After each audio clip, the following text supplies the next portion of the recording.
या तो मैं 35 साल से पहले एक मिलियनेयर बनूंगा या फिर मैं एक ऊंची बिल्डिंग से छलांग मार दूंगा। ऐसा ही कहा था वॉरेन बफेट ने जब वो बहुत छोटे थे। दोस्तों, आज इस वीडियो में हम देखेंगे कि दुनिया के सबसे अमीर इन्वेस्टर ने पैसे कैसे कमाए, कैसे उन्होंने $0 को 32 साल की उम्र में $1 मिलियन बना दिया और 1 मिलियन को $85 बिलियन बना दिया। तो आइए स्टार्ट करते हैं। वॉरेन बफेट 30 अगस्त 1930 में अमेरिका ओमाहा में पैदा हुए थे। वॉरेन बफेट के डैड हार्वर्ड बफेट एक स्टॉक ब्रोकर थे जो कि एक पॉलिटिशियन भी रहे हैं, जबकि उनकी मदर एक हाउसवाइफ थी। 1930 में अमेरिकन क्राइसिस चल रहे थे। इससे पहले कि वॉरेन बफेट 1 साल के होते, उनकी फैमिली ने अपनी सारी बैंक सेविंग्स खो दी, क्योंकि जिस बैंक में वॉरेन की फैमिली की सेविंग्स थी वो बंद हो गया। वॉरेन ने बचपन में ही अपने माँ बाप गरीबी में जीते हुए देखे हैं। उनकी माँ कई बार अपना एक टाइम का खाना स्किप कर देती थी ताकि वॉरेन के डैड खाना खा सके, क्योंकि वो पूरा दिन काम करके थक जाते थे। और ये सब गरीबी देखकर ही वॉरेन ने बोला था, या तो मैं 35 साल से पहले एक मिलियनेयर बनूंगा या फिर मैं ओमाहा की सबसे ऊंची बिल्डिंग से छलांग मार के अपनी जान दे दूंगा।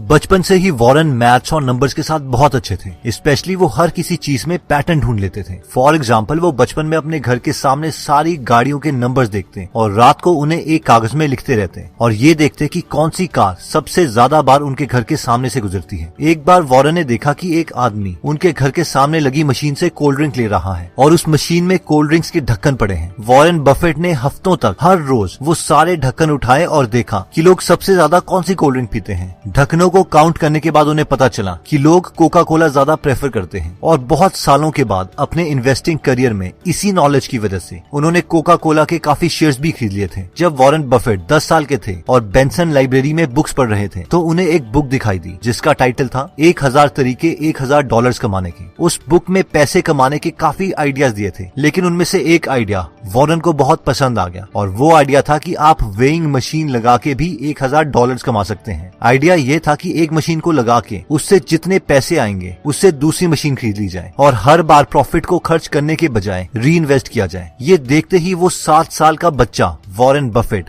कैलकुलेशन करने लग गए कि एक वेइंग मशीन उन्हें कितने की पड़ेगी और उसके प्रॉफिट से उन्हें कितना टाइम लगेगा दूसरी वेइंग मशीन खरीदने में। इवन कि वो ये तक कैलकुलेट करने लग गए कि अगर दुनिया का हर इंसान उनकी वेइंग मशीन यूज करता है तो वो कितने पैसे कमा सकते हैं। वॉरेन बफेट ने बचपन से ही काफी चीजें बेचना स्टार्ट कर दिया था, जैसे कि उन्होंने कोका कोला बेची, च्युइंगम्स बेची, मैगजीन्स बेची, इवन सुबह 4 बजे उठकर लोगों को न्यूज़पेपर्स भी दिए। उन्हें बचपन से ही पैसे बनाने की गेम में मजा आने लगा था। बफेट कहते हैं कि पैसे कमाने में फ्रीडम थी, एंजॉयमेंट थी और मैं खुद का बॉस बन सकता था। वॉरेन बफेट को बचपन से ही कंपाउंडिंग के कॉन्सेप्ट से प्यार हो गया था, क्योंकि उन्होंने बचपन में एक राजा की स्टोरी सुनी थी जो कि कुछ इस तरीके से थी। एक बार राजा के पास एक पुजारी आता है और वो राजा से दान मांगता है। वो घमंडी राजा बोलता है कि तुम जितना चाहोगे हम तुम्हें उतना दान देंगे, मांगो क्या मांगते हो। इस पर वो पुजारी ने कहा कि चेस में 64 खाने होते हैं, मुझे तुम पहले खाने में एक चावल का दाना दे दो, फिर अगले बॉक्स में उसे डबल कर दो यानी 2 चावल के दाने, उसके बाद नेक्स्ट बॉक्स में उसे दोबारा डबल कर दो यानी 8 चावल के दाने, और तुम चेस की ये 64 सेक्शंस तक करते रहो। जितने चावल के दाने टोटल आएंगे बस मुझे उतना ही चाहिए। इस पर उस राजा ने कहा, बस तुम कितने नादान हो, इससे अच्छा तो मुझसे तुम हीरे जवाहरात मांगते। लेकिन जब उस राजा के सैनिकों ने उन 64 सेक्शंस में चावल के दाने डालने स्टार्ट किए तो वो 64th सेक्शन में इतने ज्यादा दाने थे कि उस राजा को अपना पूरा किंगडम बेचना पड़ा। वॉरेन बफेट इस स्टोरी से इतने इंप्रेस हुए कि उन्होंने कंपाउंडिंग को अपनी कोर फिलॉसफी मान लिया। जब वॉरेन बफेट ने हार्वर्ड बिजनेस स्कूल में अपने डैड के कहने पे अप्लाई किया तो हार्वर्ड के इंटरव्यूअर्स ने वॉरेन बफेट का शिकागो में 10 मिनट के लिए इंटरव्यू लिया और उनसे कहा, भूल जाओ, तुम्हारी हार्वर्ड में एडमिशन नहीं हो सकती। और वॉरेन बहुत दुखी हो गए कि अब मैं अपने डैड को क्या बोलूंगा। लेकिन अब वॉरेन बफेट बोलते हैं कि शायद ये मेरे साथ सबसे बेस्ट चीज हुई थी, क्योंकि कुछ साल पहले उन्होंने एक बुक पढ़ी थी जिसका नाम था द इंटेलिजेंट इन्वेस्टर और security analysis bye Benjamin Graham, जिससे वॉरेन बफेट बहुत ज्यादा इंप्रेस हुए थे। हार्वर्ड की रिजेक्शन के बाद वॉरेन ने कोलंबिया यूनिवर्सिटी के प्रोस्पेक्टस में देखा कि बेंजामिन ग्राहम वहाँ पढ़ा रहे हैं और उन्होंने उन्हें एक लेटर लिखा, डियर प्रोफेसर, मुझे अभी तक लगता था कि आप मर चुके हैं, क्योंकि जब अब मुझे पता चल चुका है कि आप जिंदा हैं और कोलंबिया यूनिवर्सिटी में पढ़ा रहे हो तो मैं इस यूनिवर्सिटी को ज्वाइन करना चाहता हूँ। और फॉर्चुनेटली उन्हें कोलंबिया यूनिवर्सिटी में एडमिशन मिल गई। और वॉरेन बोलते हैं कि मेरी लाइफ की ये बेस्ट दिन थे, क्योंकि मैंने बेंजामिन ग्राहम से इन्वेस्टिंग के बारे में बहुत कुछ सीखा। बेंजामिन ने उन्हें इन्वेस्टिंग के 2 बेस्ट रूल्स बताए। रूल नंबर 1, अपनी इन्वेस्टमेंट के पैसों को कभी भी रिस्क में न डालो, यानी नेवर लूज मनी। और रूल नंबर 2 था never forget rule number 1। Warren Buffett ने जो एक बहुत इंपॉर्टेंट कॉन्सेप्ट बेन ग्राहम से सीखा था वो था वैल्यू इन्वेस्टिंग, यानी कंपनी को उसकी वैल्यू के प्राइस के अकॉर्डिंग खरीदना चाहिए, ना कि उसकी प्रेजेंट मार्केट वैल्यू के अकॉर्डिंग। फॉर एग्जाम्पल, अगर आपको पता है कि ये पेन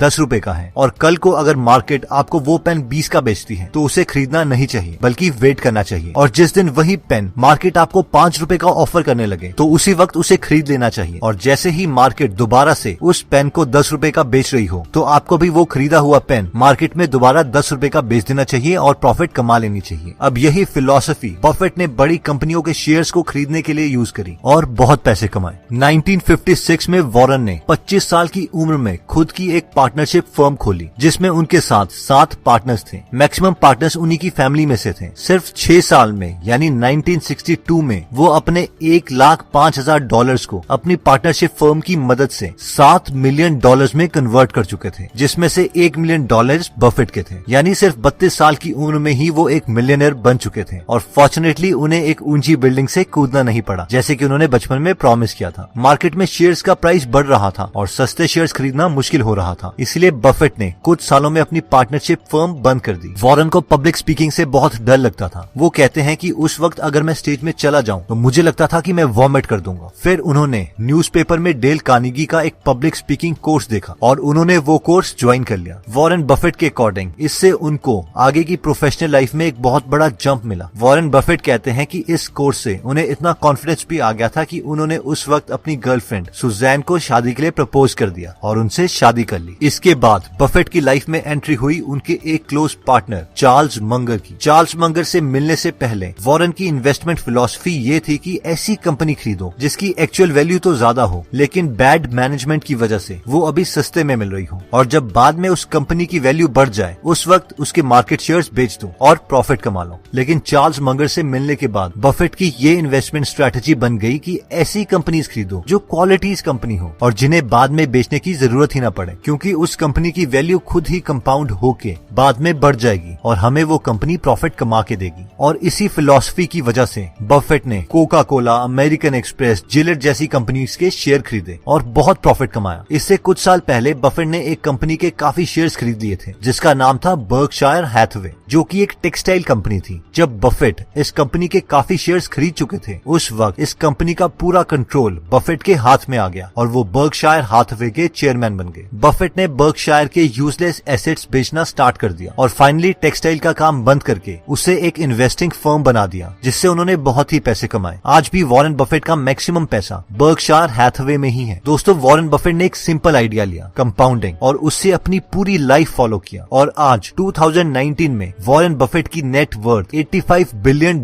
के करीब है। और ये वही लड़का है जिसकी माँ को कम पैसों की वजह से अपने एक वक्त का खाना स्किप करना पड़ता था। क्या आप जानते हैं कि वॉरेन बफेट और बिल गेट्स आज बेस्ट फ्रेंड्स हैं? जी हाँ, और इस कहानी की शुरुआत कुछ इस तरीके से हुई थी। एक बार बिल गेट्स की मदर मैरी बिल गेट्स को बहुत कन्विंस कर रही थी कि वो हुड कैनाल में फैमिली मीटिंग के लिए आए और वहाँ पर वॉरेन बफेट से मिले। लेकिन बिल गेट्स बहुत रेजिस्ट कर रहे थे क्योंकि वो वॉरेन बफेट से मिलना नहीं चाहते थे, क्योंकि बिल गेट्स सोचते थे कि वॉरेन बफेट बस एक ऐसा आदमी है जो सिर्फ स्टॉक्स को खरीदता है और बेचता रहता है, और उन्हें नहीं लगता था कि उनसे मिलके उन्हें कोई एक्चुअल में फायदा होगा। लेकिन फाइनली बिल गेट्स लंच में आने के लिए मान गए और बिल गेट्स जैसे ही वॉरेन बफेट से मिले उन्हें पता चल गया कि वॉरेन बफेट अच्छे और इंटेलिजेंट इंसान हैं और वो दोनों बहुत ही जल्दी बेस्ट फ्रेंड्स बन गए। उस वक्त बिल गेट्स के डैड भी लंच में मौजूद थे और उन्होंने वॉरेन बफेट और बिल गेट्स को कहा कि तुम दोनों अपनी लाइफ में बहुत ही सक्सेसफुल रहे हो। फिर उन्होंने उन दोनों को एक पेपर और एक पेंसिल दिया और कहा कि एक ऐसी कौन सी चीज है जो तुम मानते हो जिसकी वजह से तुम दोनों सक्सेसफुल रहे। जब बिल गेट्स के डैड ने उन दोनों के पेपर को देखा तो उन दोनों ने पेपर में एक ही शब्द लिखा था और वो था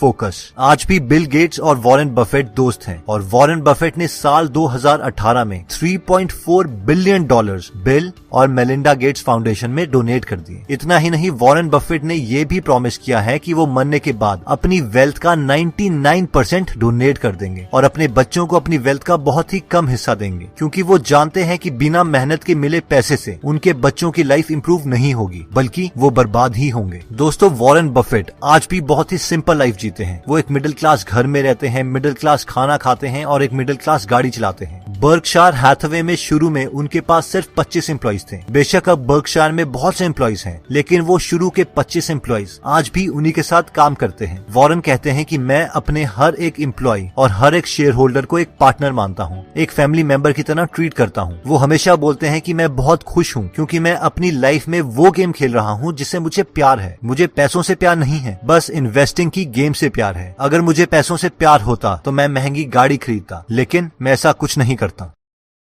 मैंने एक नया बिजनेस से रिलेटेड चैनल बनाया है जिसे आप डिस्क्रिप्शन में दिए गए लिंक पे जाके सब्सक्राइब कर सकते हैं, जिसमें मैं जल्द ही सिर्फ बिजनेस से रिलेटेड कंटेंट डालूंगा। पता नहीं मैं आपको कितना समझा पाया, लेकिन उम्मीद है कि ये वीडियो आपके बिजनेस में आपकी हेल्प करेगी। जय हिंद।